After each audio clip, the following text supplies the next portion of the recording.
Hey everyone, and welcome back to my channel where I basically tell you about a book and whether or not I liked it. So the book that I want to talk to you about today is The Tattooist of Auschwitz. This is probably one of the best books that I have ever read.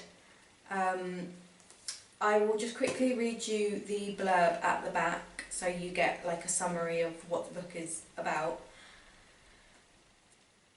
In 1942, Lael arrived in Auschwitz-Birkenau. He was given the job of tattooing the prisoners marked for survival, scratching numbers into his fellow victims' arms in ink to create what would become one of the most potent symbols of the Holocaust. Waiting in line to be tattooed, terrified and shaking, was a young girl. For Lael, a dandy, a Jack the lad, a bit of a chancer, it was love at first sight, and he was determined not only to survive himself, but to ensure this woman, Gita, did too. So begins one of the most life-affirming, courageous, unforgettable and human stories of the Holocaust, the love story of the Tattooist of Auschwitz. So this book is based on two real-life people, Lael Sokolov, I think is how you pronounce his name, and Gita. I'm not sure of Gita's surname. But yeah, it's basically the story of how they met in Auschwitz and in love, basically. Heather Morris, the author of this book, actually wanted to tell the story of Lael and Gita for a really long time, I believe. But Lael wasn't ever really ready to tell his story, and then a few months after his wife passed away, he reached out to Heather and basically said that he was finally ready to sit down with her and to tell his story. This book was published in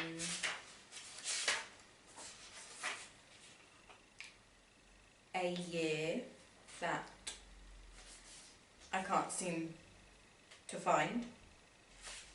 Oh, here we go. It was first published in Great Britain in 2018. So yeah, that's the year that the book came out. Heather spent around 4 years, I feel like, interviewing Lael, just about his time in Auschwitz and his life with Gita. I'm not sure if her name is pronounced Gita or Gita. I think it's Gita. So throughout this video I will be calling her Gita, but apologies if I am wrong in that pronunciation. Heather spent around 4 years interviewing Lael and writing this book alongside the interviews.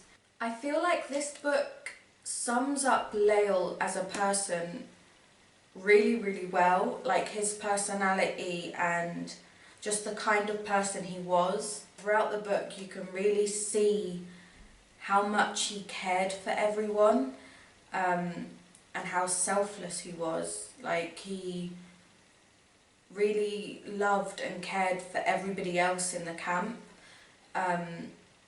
especially like the women and the children that were in the camp alongside him,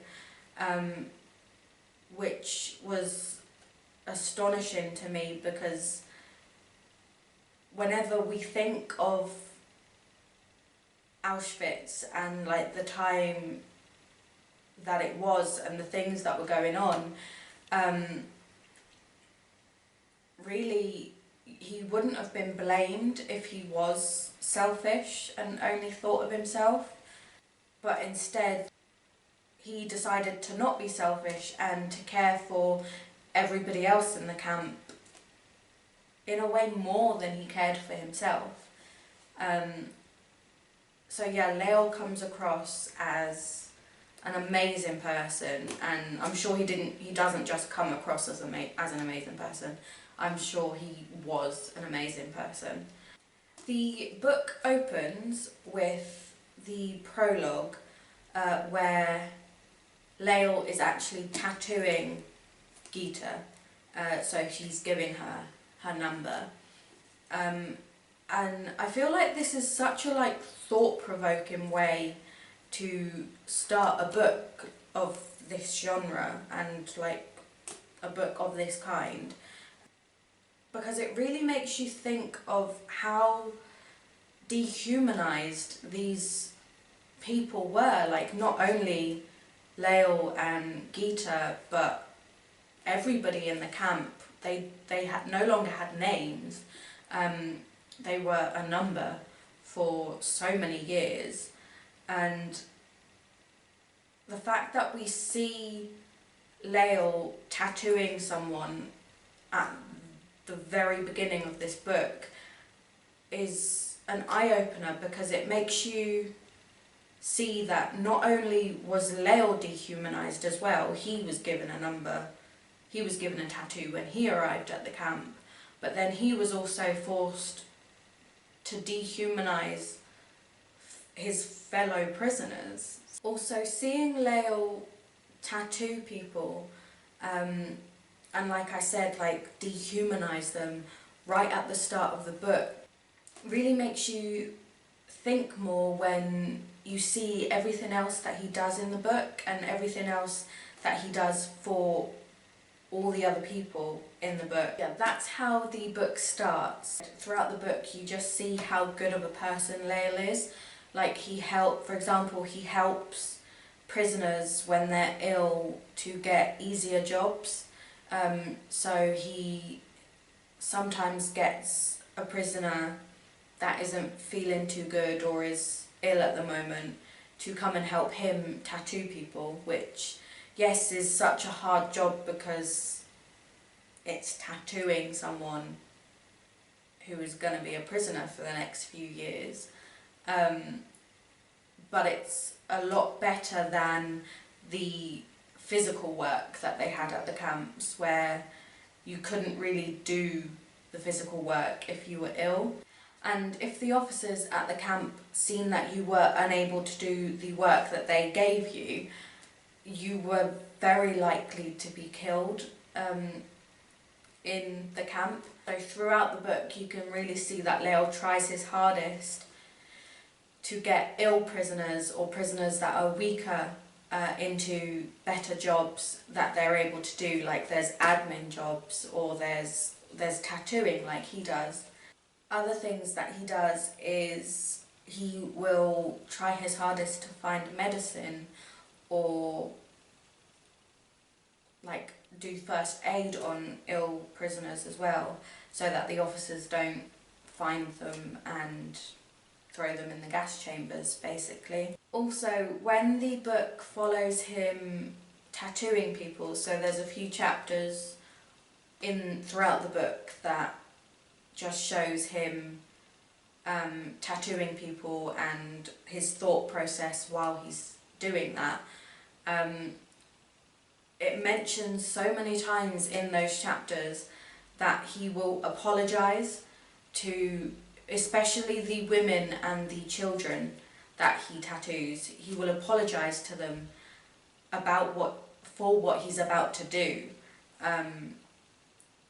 before he tattoos them. So that's just another way in which he was such a good person, because in a way there was so many people in those camps, and Lael would have had to have tattooed hundreds of people a day. You'd think in a way that he'd become quite numb to it, and that he'd literally just tattoo people and then go right next and then do it like that. But for him to still have a thought process and to know that it's not a nice thing that he's doing, and to therefore apologise for what he is about to do, again, it just shows his selflessness. He would also risk not only punishment by beating or horrible things like that, but he would also risk being put to death basically to be able to feed not only the ill and the fragile and the women and the children in his camp. And he would hide things like bread and chocolate that he was able to find, or were given to him from nicer officers. He would hide them under his bed, under his mattress, and then give them out to his fellow prisoners at night time after the officers came round to do like the last call of the night. So yeah, he was, like I said, he was risking his life basically to make sure that everyone around him had what they needed. And he would also sneak off to meet Gita throughout the book as well. There's also a time in the book that Gita gets sick, and he basically does everything in his power to make sure she doesn't be put to death just because she's ill. So you can really tell that throughout the book, Leo is keeping hope that he will eventually get out of this situation and that he won't be a prisoner of this camp anymore, and he will eventually have a life with Gita, a good life with Gita. Sorry if the camera's at a slightly different angle. The memory card became full, so I had to go and delete some stuff, and I'm not sure I put the camera exactly back where it was, but this will have to do. There was a Guardian article wrote not long after this book came out. It was written by this woman. I'm not even going to try and pronounce her name. And the article was basically talking about how this book has a lot of inaccuracies, or like historical inaccuracies. And I do agree with that. There are some inaccuracies throughout the book, and they're not even really subtle ones, they're obvious inaccuracies.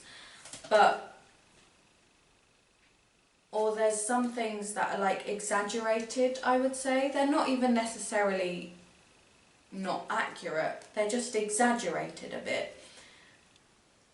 And I feel like the people that would agree with the article saying that this is a bad book because of its inaccuracies,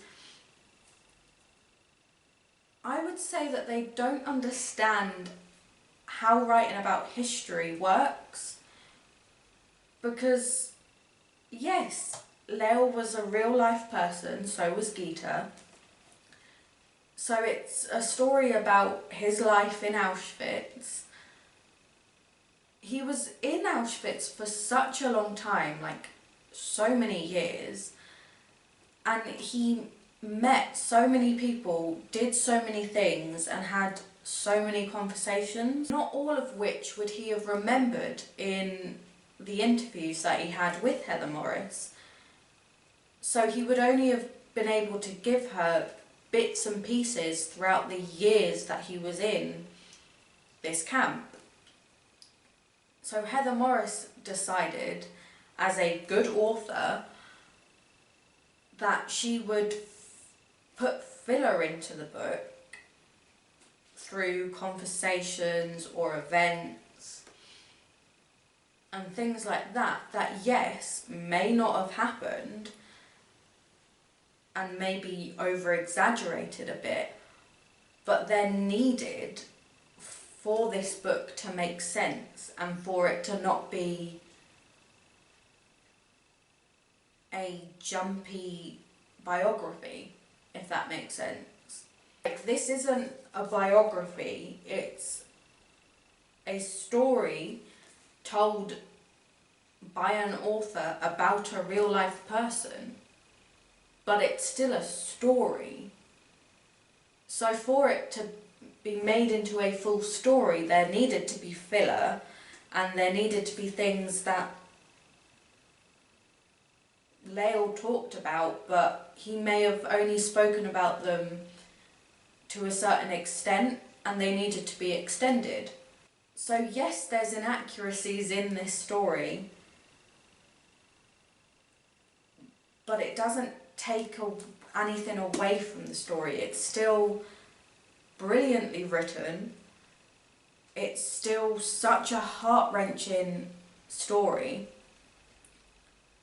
You can still really resonate with Lael's character and understand why he does what he does, why he says what he says, and why he is the person that he is. And I feel like all the filler is necessary, and it just makes the book make more sense. Overall, I absolutely loved this book. I read it in, I think, 2 or 3 sittings. It took me about a week, I think, overall, to read this book. And I didn't actually read it every single day, so that's not 5 days that it took me. It only took me about 3 or 4 days to read this. I am currently reading Silka's Journey. Again, I'm not sure if that's how you pronounce her name, but she is a character in this book. She is actually Gita's friend in the camp, and the second book in Helen Morris's series is a book about her. So I'm currently reading that. I'm hoping to get it finished at some point this month, so hopefully you'll be getting a review of that book soon. But we're not talking about that book, we're talking about this book. I absolutely loved this. I loved how it was written. I love Heather Morris's writing style. She's very much to the point. She's not a very descriptive writer. She likes to write more about story. So even though you get descriptions of the characters and what they look like and how they dress and stuff like that, they're very quick and precise.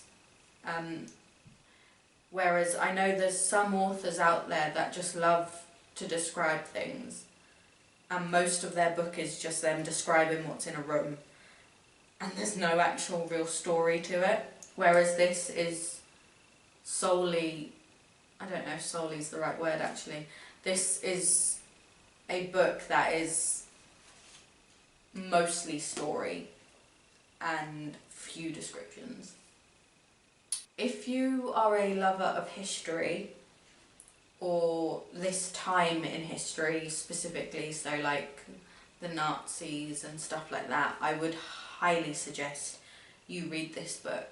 Yeah, the last point that I have to say about this book and how it's written and what it's about is that